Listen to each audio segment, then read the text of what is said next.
وقليل من الآخرين على سرر موضونة متكئين عليها متقابلين يطوف عليهم ولدان مخلدون بأكواب وأباريك وكأس من معين لا يصدعون عنها ولا ينزفون وفاكهة مما يتخيرون ولحم طير مما يشتهون وحور عين كأمثال اللؤلؤ المكنون جزاء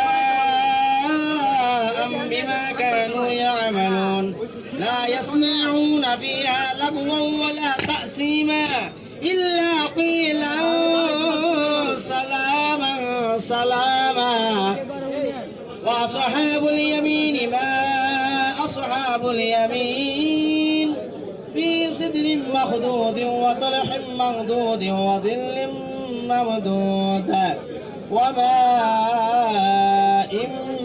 مسكوب وفاكهة كثيرة لا مقطوعة ولا ممنوعة وفرش مرفوعة إنا أنشأناهن إنشاء فجعلناهن أبكارا عربا أطرابا لأصحاب اليمين ثلة من الأولين وثلة من الآخرين وأصحاب الشمال ما أصحاب الشمال في سموم وحميم وظل من يحموم لا بارد ولا كريم إنهم كانوا قبل ذلك مترفين وكانوا يصرون على الحنث العظيم وكانوا يقولون إذا متنا وكنا ترابا وعظاما أئنا لمبعوثون أو آباؤنا الأولون قل إن الأولين والآخرين لمجموعون إلى ميقات يوم معلوم ثم إنكم أيها الضالون المكذبون لآكلون من شجر من زقوم فمالئون منها البطون فشاربون عليه من الحميم وشاربون شرب الهيم هذا نزلهم يوم الدين نحن خلقناكم فلولا تصدقون أفرأيتم ما تمنون أأنتم تخلقونه أم نحن الخالقون نحن قدرنا بينكم الموت وما نحن بمسبوقين على أن نبدل أمثالكم وننشئكم فيما لا تعلمون ولقد علمتم النشأة الأولى فلولا تذكرون أفرأيتم ما تحرثون أأنتم تزرعونه أم نحن الزارعون لو نشاء لجعلناه حطاما فظلتم تفكهون إنا لمغرمون بل نحن محرومون أفرأيتم الماء الذي تشربون أأنتم أنزلتموه من المزن أم نحن المنزلون لو نشاء جعلناه جاجا فلولا تشكرون أفرأيتم النار التي تورون أأنتم أنشأتم شجرتها أم نحن المنشئون نحن جعلناها تذكرة ومتاعا للمؤمن أأنتم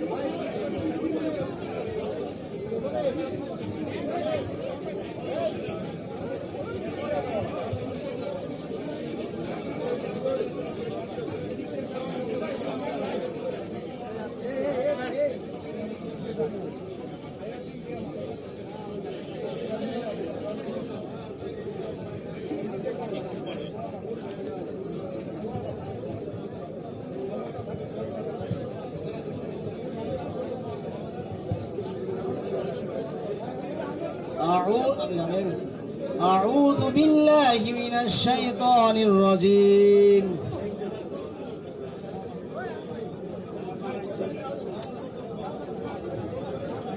أعوذ بالله من الشيطان الرجيم فلا أقسم بمواقع النجوم وإنه لقسم لو تعلمون عظيم إنه لقرآن كريم في كتاب مكنون لا يمسه إلا المطهرون تنزيل من رب العالمين أفبهذا الحديث أنتم مدهنون وتجعلون رزقكم أنكم تكذبون فلولا إذا بلغت الحلقوم وأنتم حينئذ تنظرون ونحن أقرب إليه منكم ولكن لا تبصرون فلولا إن كنتم غير مدينين ترجعونها إن كنتم صادقين فأما أعوذ بالله من الشيطان الرجيم بسم الله الرحمن الرحيم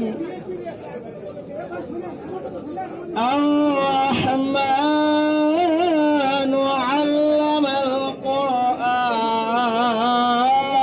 القرآن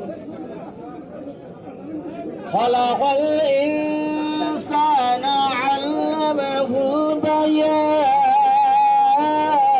البيان الشمس والقمر بحسبان والنجم والشجر يسجدان والسماء رفعها ووضع الميزان ألا تطغوا في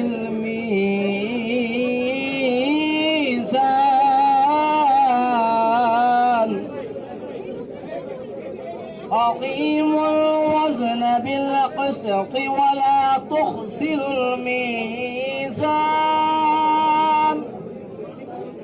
والأرض وضعها للأنام فيها فاكهة والنخل ذات الأكمام والحب ذو العصف والريحان فبأي آلاء ربكما تكذبان خلق الإنسان من صلصال كالفخار وخلق الجن من مارج من نار فبأي آلاء ربكما تكذبان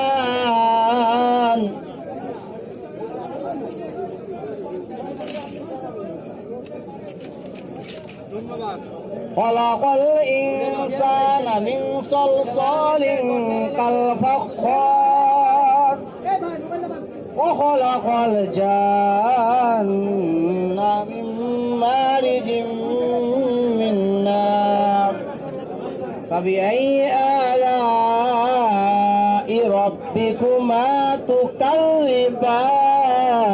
تكذبان صدق الله العظيم.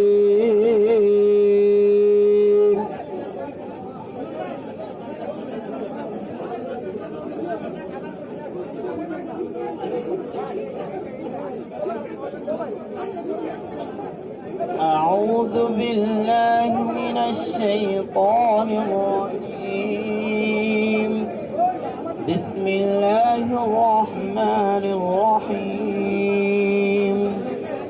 طه ما أنزلنا عليك القرآن لتشقى إلا تذكرة لمن يخشى تنزيلا ممن خلق الأرض والسماوات العلى الرحمن على العرش استوى له ما في السماوات وما في الأرض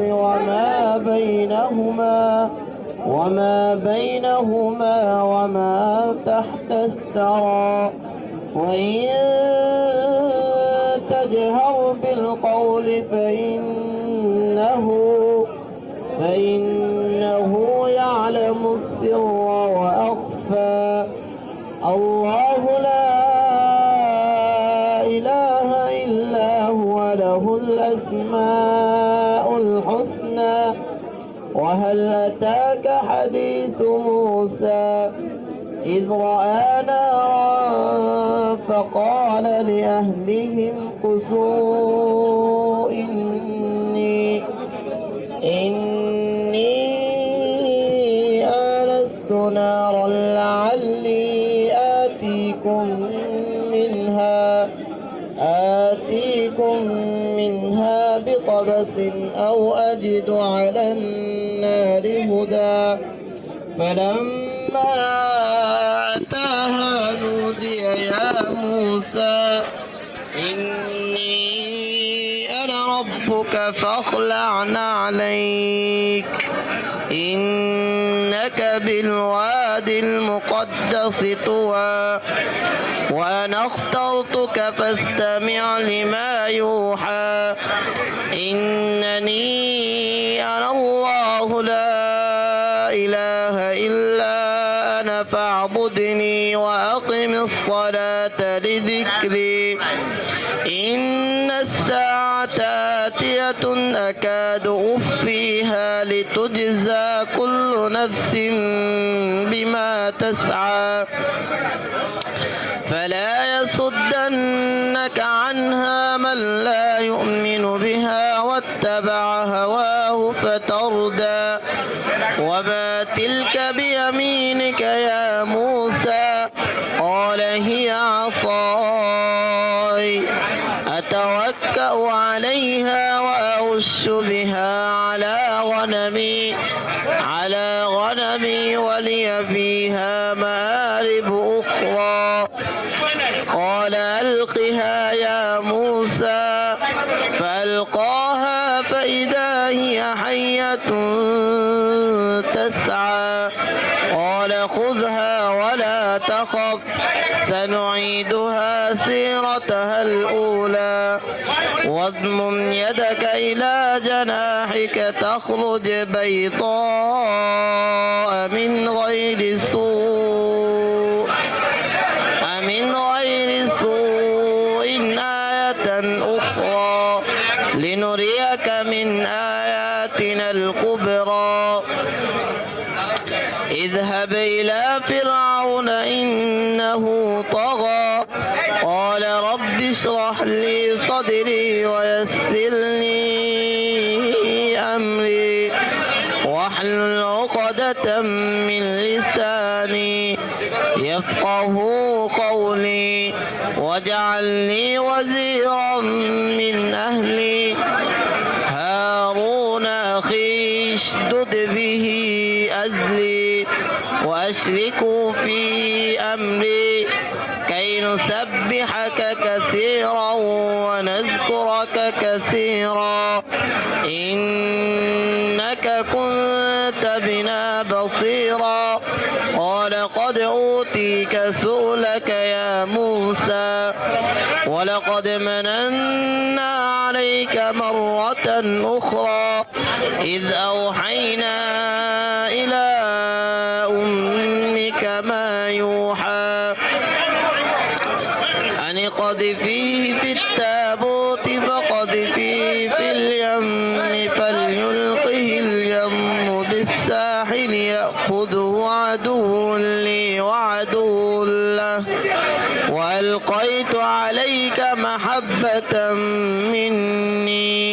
ولتصنع على عيني إذ تمشي أختك فتقول هل أدلكم على من يكفله فرجعناك إلى أمك كي تقر عينها ولا تحزن وقتلت نفسا فنجيناك من الغم وفتناك فتونا فلبثت سنين في أهل مدين ثم جئت على قدره يا موسى واصطنعتك لنفسي اذهب أنت وأخوك بآياتي ولا تنيا في ذكري اذهبا إلى فرعون إنه طغى فقولا له قولا لينا لعله يتذكر أو يخشى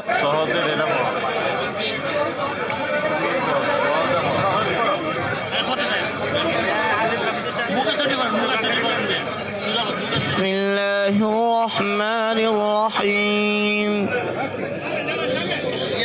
فإن لم تفعلوا ولن تفعلوا فاتقوا النار التي وقودها الناس والحجارة أعدت للكافرين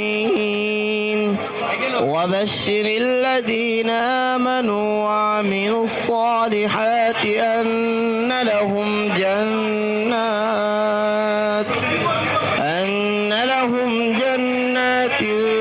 تجري من تحتها الأنهار كلما رزقوا منها من ثمرة رزقا قالوا هذا الذي رزقنا من قبل وأتوا به متشابها ولهم فيها أزواج مطهرة وهم فيها خالدون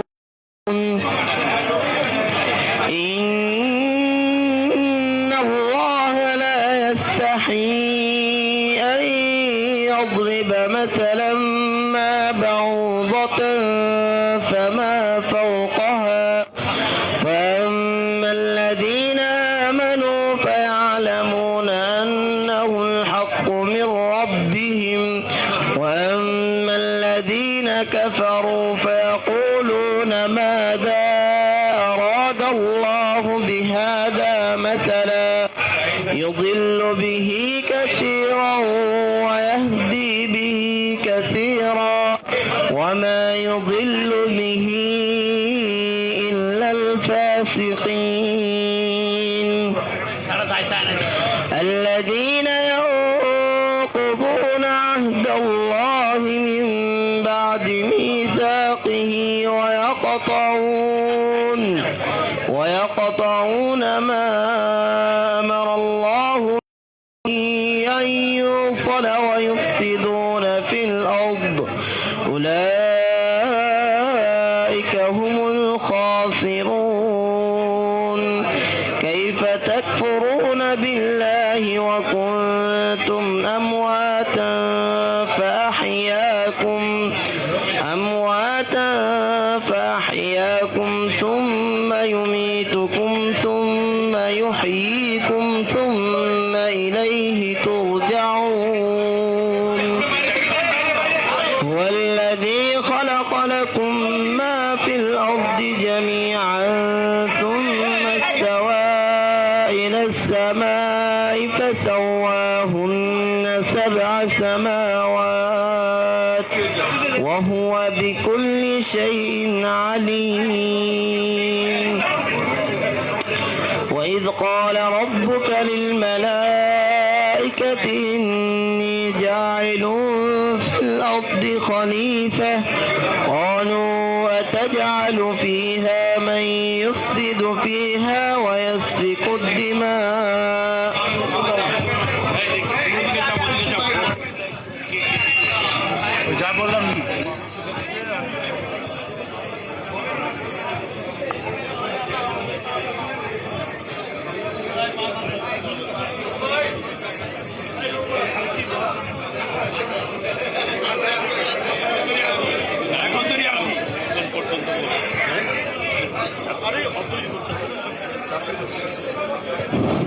বিসমিল্লাহির রহমানির রহিম।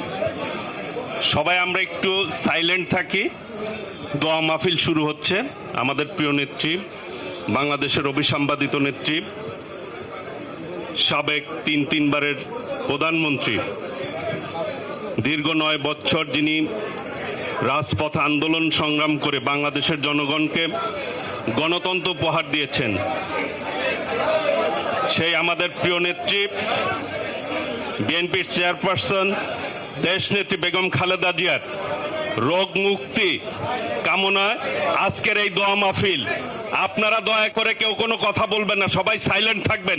এই নান্নু ভাই কথা বলেন, বসেন সবাই। এখানে উপস্থিত রয়েছেন বিএনপির বিপ্লবী মহাসচিব, সাবেক মন্ত্রী মির্জা ফখরুল ইসলাম আলমগীর। উপস্থিত রয়েছেন স্থায়ী কমিটির অন্যতম সদস্য, সাবেক মন্ত্রী মির্জা আব্বাস। উপস্থিত রয়েছেন স্থায়ী কমিটির অন্যতম সদস্য, সাবেক মন্ত্রী বাবু গশ্বরচন্দ্র রায়। উপস্থিত রয়েছেন স্থায়ী কমিটির অন্যতম সদস্য,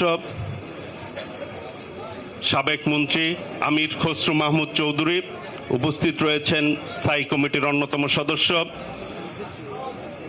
সাবেক শ্রমিক নেতা আমাদের সকলের প্রিয় নজরুল ইসলাম খান। উপস্থিত রয়েছেন দলের ভাইস চেয়ারম্যান শামসুজ্জামান দুদু, ভাইস চেয়ারম্যান আব্দুল আওয়াল মিন্টু, ভাইস চেয়ারম্যান আসাদুজ্জামান রিপন, বিএনপির বিপ্লবী সিনিয়র যুগ্ম মহাসচিব অ্যাডভোকেট রুহুল কবির রিজভী আহমেদ। উপস্থিত রয়েছেন যুগ্ম মহাসচিব শহীদুদ্দিন চৌধুরী আনি, যুগ্ম মহাসচিব চেয়ারপারসনের উপদেষ্টা সভাপতি অ্যাডভোকেট সৈয়দ মোয়াজ্জেম হোসেন আলাল, যুগ্ম মহাসচিব ইমরান সালেহ প্রিন্স, যুগ্ম মহাসচিব অ্যাডভোকেট আব্দুল সালাম আজাদ সহ নেতৃবৃন্দ। এখানে অনেক জাতীয় নেতৃবৃন্দ আছেন। যেহেতু ম্যাডামের মিলাদ মাহফিল, সিদ্ধান্ত নিয়েছে শুধুমাত্র আজকের এই দোয়া মাহফিলে ম্যাডামের জন্য আমরা দোয়া করব সকলেই। সেই জন্য মাননীয় মহাসচিব শুধু 2 কথা বলবেন আপনাদের উদ্দেশ্যে। আমি আজকের এই দোয়া মাহফিলে এখন বক্তব্য রাখার আহ্বান জানাচ্ছি বিএনপির বিপ্লবী মহাসচিব, সাবেক মন্ত্রী মির্জা ফখরুল ইসলাম আলমগীরকে বক্তব্য রাখার জন্য অনুরোধ করছি।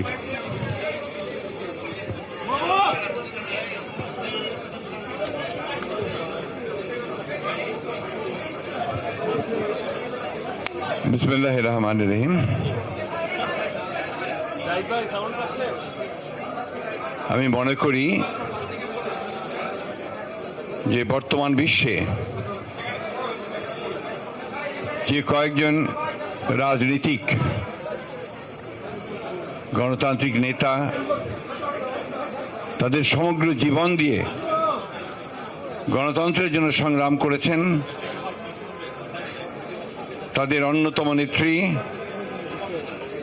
দেশনেত্রী, এদেশের কোটি কোটি মানুষের অত্যন্ত আদরের ভালোবাসার নেতা, আমাদের সাবেক প্রধানমন্ত্রী দেশনেত্রী বেগম খালেদা জিয়া এই চরম অসুস্থতা এবং সেই অসুস্থতা থেকে মুক্ত হওয়ার জন্য তাকে আল্লাহ তাআলা তাকে যেন রোগ মুক্ত করেন, তার জন্য হায়াত বাড়িয়ে দেন। সেজন্য আজকে বিএনপি আয়োজিত, কেন্দ্রীয় কমিটি আয়োজিত আজকের এই মিলাদ মাহফিলে উপস্থিত হয়েছেন আমাদের বিএনপির জাতীয় নেতৃবৃন্দের সঙ্গে আমাদের জাতীয় স্থায়ী কমিটির সম্মানিত সদস্য সাবেক মেয়র জনাব মির্জা আব্বাস, আমাদের মাঝে উপস্থিত আছেন আমাদের স্থায়ী কমিটির সদস্য গণতান্ত্রিক আন্দোলনের অন্যতম নেতা বাবু গয়েশ্বর চন্দ্র রায়। আমাদের মাঝে উপস্থিত আছেন আমাদের প্রবীণ এবং অত্যন্ত প্রজ্ঞাবান শ্রমিক আন্দোলনের নেতা, আমাদের স্থায়ী কমিটির সদস্য জনাব নজরুল ইসলাম খান। আমাদের মাঝে উপস্থিত আছেন আমাদের চট্টগ্রামের বীর সন্তান, গণতান্ত্রিক আন্দোলনের অন্যতম নেতা, জাতীয় স্থায়ী কমিটির সদস্য জনাব আর এম খসরু মাহমুদ চৌধুরী। আমাদের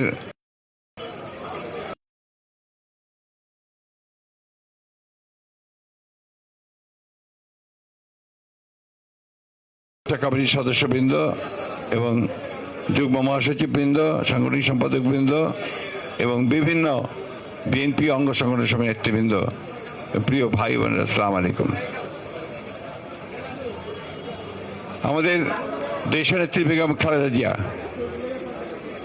তিনি আর এই ভয়াবহ যে ফ্যাসিস্ট সরকার, তাদের রাজনৈতিক প্রতিহিংসার কারণে আজকে দীর্ঘকাল ধরে তিনি কারারুদ্ধ রয়েছেন।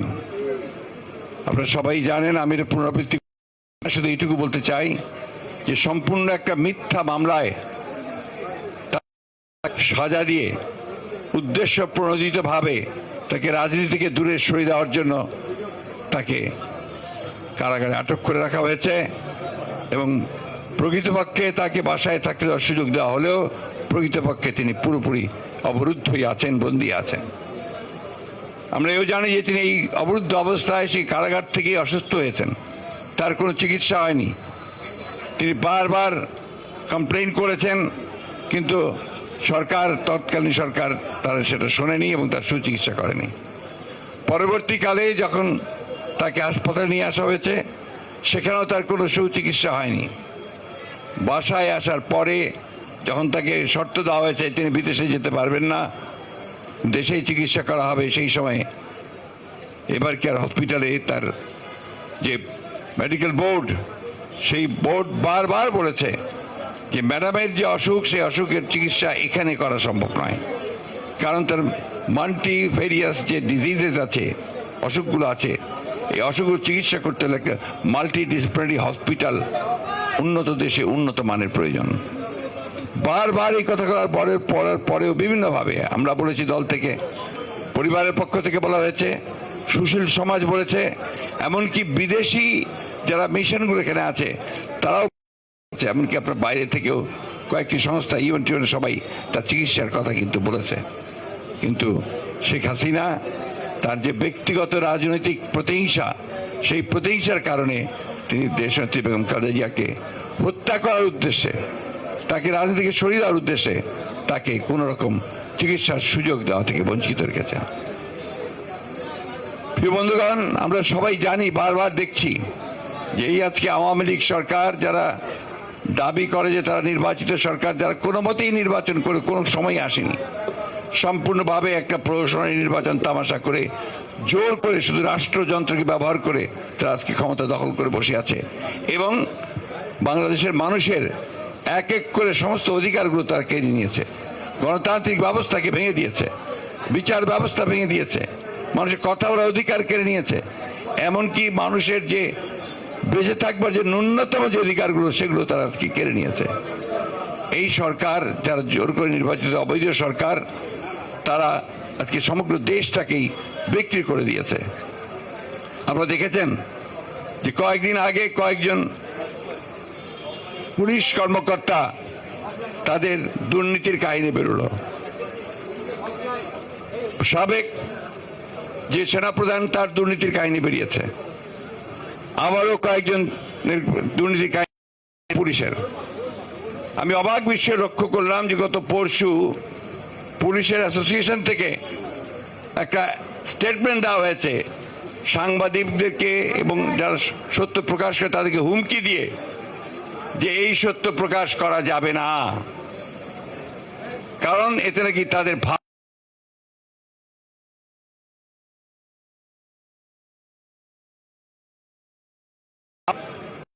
বাহিনীর তারা কিভাবে এই অবৈধ সরকারের সঙ্গে যোগসাজশ করে তারা বিত্ত বৈভব একটা দুর্নীতি পাহাড় গড়ে তুলেছে। শুধু তাই নয়, তারা রাষ্ট্রযন্ত্রকে ধ্বংস করছে এবং গণতন্ত্রকে ধ্বংস করার দায়ও তাদেরকেই নিতে হবে যারা এই বিষয়ে জড়িত আছেন। আজকে প্রধানমন্ত্রী, তথাকথিত প্রধানমন্ত্রী যে নির্বাচিত নন, তিনি ভারতে গিয়ে তিনি চুক্তি করেছেন, 2 দিন থেকে 10টি চুক্তি করেছেন। চুক্তিগুলো আমরা দেখলাম, যে চুক্তিগুলো বেশিগুলো বলাই হচ্ছে আপনার একটা মেমোরেন্ডাম অফ আর্টিকেল সই করেছেন, আর অনেকগুলো চুক্তি তারা করবেন, কারিগরি আপনার দল পাঠাবেন, সেইগুলো নিয়েছে। কিন্তু আমাদের যে সমস্যাগুলো, আমাদের যে তিস্তার পানির যে ন্যায্য হিস্সা আমরা পাচ্ছি না, সেই ব্যাপারে কোনো চুক্তি হয়নি। উপরন্তু কি হয়েছে, তিস্তা প্রকল্পের যে প্রস্তাব তারা দিয়েছেন, সেই প্রকল্পে অংশগ্রহণ করার জন্য, অর্থাৎ সেখানে বিনিয়োগ করার জন্য ভারতবর্ষ প্রস্তাব দিয়েছে। আমাদের প্রশ্ন খুব পরিষ্কার, আমরা সবার আগে তিস্তার পানির ন্যায্য বন্টন চাই এবং ভিন্ন সমস্ত অভিন্ন যে নদীগুলো আছে, প্রত্যেকটি নদীর আমরা আমাদের হিস্সাটা চাই। এটা আমাদের অধিকার, আন্তর্জাতিক আইনের অধিকার। এই কথাগুলো সরকার বলতে সম্পূর্ণ ব্যর্থ হচ্ছেন। আজকে ভারতের কাছে তারা সেবা দাসে পরিণত হয়ে গেছেন। শুধু ভারত নয়, সমগ্র আশেপাশের প্রতিবেশী দেশগুলোর কাছেও তারা আজকে পুরোপুরি মাথা নিচু করে নতজানু পররাষ্ট্র নীতি চলছেন। মিয়ানমার থেকে গুলি আসে, তারা জবাব পর্যন্ত দিতে পারে না। এই একটা অথর্ব নতজানু শাসক গোষ্ঠী আমাদের উপরে চেপে বসে আছে। বন্ধুগণ, দীর্ঘ বক্তব্য রাখবো না।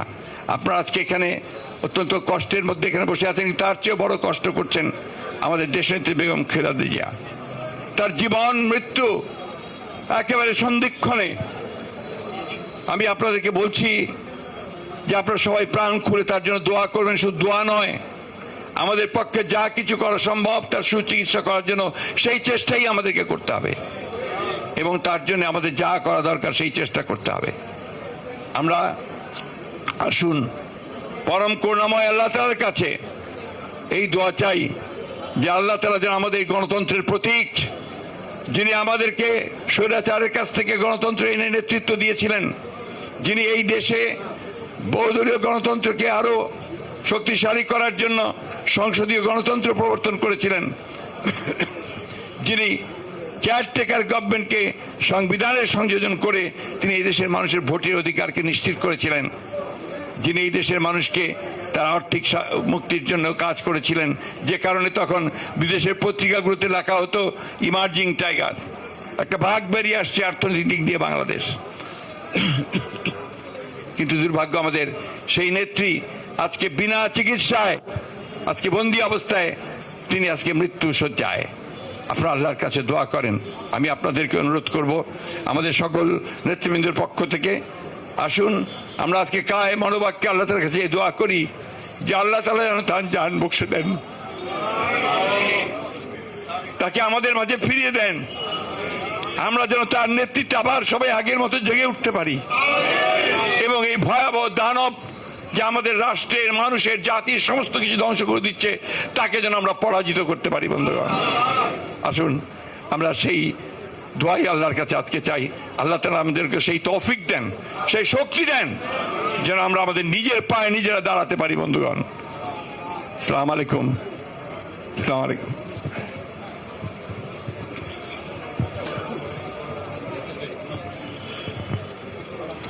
এ পর্যায়ে দোয়া পরিচালনা করবেন হাফেজ অধ্যাপক এসারুল হক। এ পর্যায়ে দোয়া পরিচালনা করবেন।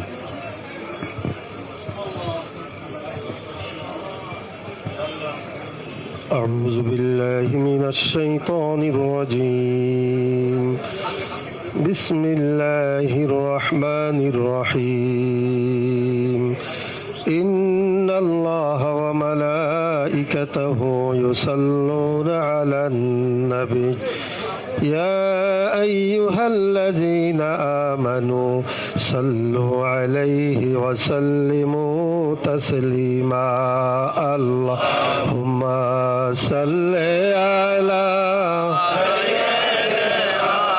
مولانا محمد